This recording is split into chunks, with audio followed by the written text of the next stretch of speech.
اعوذ باللہ من الشیطان الرجیم، بسم اللہ الرحمن الرحیم۔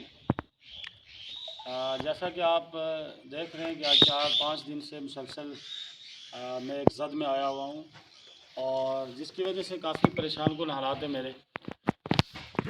100 کے حساب سے میرے انٹرویو ہر طرح کے آدمی نے لیے۔ اگر میں بڑی ذمہ داری کے ساتھ وہ نبھاتا رہا اور میں نے بڑے اپنے حوصلوں کو مضبوط رکھا، کبھی میں نے اپنے آپ کو پست نہیں کیا۔ لیکن گزشتہ کل صبح 8:30-7 بجے یا 8 بجے کے قریب میرے ساتھ ایک جو معاملہ پیش آیا، جو میں اپنے آپ کو قابو نہ کر پایا۔ جیسا وہ یہ آنن فانن جو پتہ نہیں، میں بے ہوشی کے عالم میں تھا، کیا تھا مجھے سمجھ نہیں آئی۔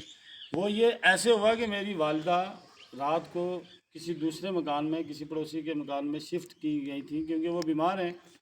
تو جب صبح میرے ساتھی، میرے علماء اور میرے گاؤں کے لوگ یہاں پہ آئے، تو میری والدہ جب آئی تو یہاں جب ان کو دیکھا نا کہ وہ باہر کھڑے ہیں، اندر بیٹھنے کی جگہ نہیں ہے، تو وہ زمین پر گر کے بے ہوش ہو گئے۔ تو تب ویسے ہی، اور ساتھ ساتھ میں یہ بھی ہوا کہ یہ جس روڈ کی وجہ سے میرا سب کچھ ختم ہوا، ان روڈ والوں نے نیچے کام لگانا شروع کر دیا، JCB والے نے کٹنگ کرنا شروع کر دی۔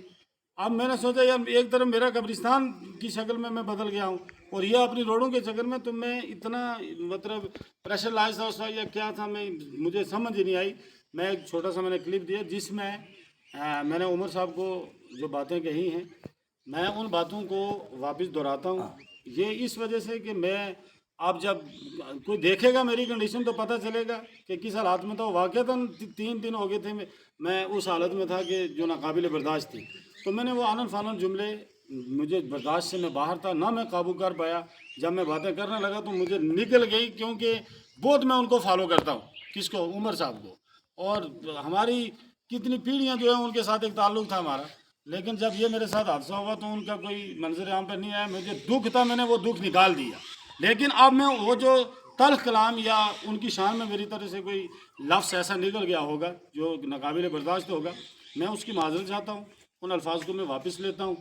اور باقی لوکل ایڈمنسٹریشن نے ہمارا بہت کوآپریٹ کیا، اور خاص کر کے جو وقتی میرے کنسٹیچوئنسی کے MLA ہیں اور اس وقت وہ منتری ہیں، پورے طریقے سے انہوں نے، چاہے وہ راشن کے ذریعے ہو، پانی کے ذریعے ہو، ٹینٹ کے ذریعے ہو، ادویات کے ذریعے ڈاکٹروں کی ٹیموں کو بھیجا۔ یہ سب کل 10:30-11 بجے کے بعد ہی ہوا۔ 3 دن کچھ نہیں ہوا، لیکن جو کل ہوا یہ سب جو ہے تمامی انتظامیہ کی جانب سے، اور خاص کر کے ہمارے جو منتری صاحب ہیں ان کی کاوشوں سے یہ ہوا ہے۔ بہرحال میں ان الفاظ کو دوبارہ واپس لیتا ہوں۔ السلام علیکم۔